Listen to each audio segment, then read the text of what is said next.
Why do US Navy ships often look rusty, while Russian and Chinese ships look clean and new? Many people think rust means poor maintenance.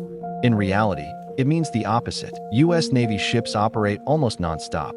They spend months at sea, exposed to salt water, humidity, and harsh weather. Salt water is extremely corrosive, and rust cannot simply be washed away. It requires constant sanding, priming, and repainting. Rust can begin forming even during construction, when raw steel meets moist sea air. Once a ship enters service, fighting corrosion becomes a daily task for its entire life. Many Russian and Chinese ships spend more time in port, making it easier to repaint them.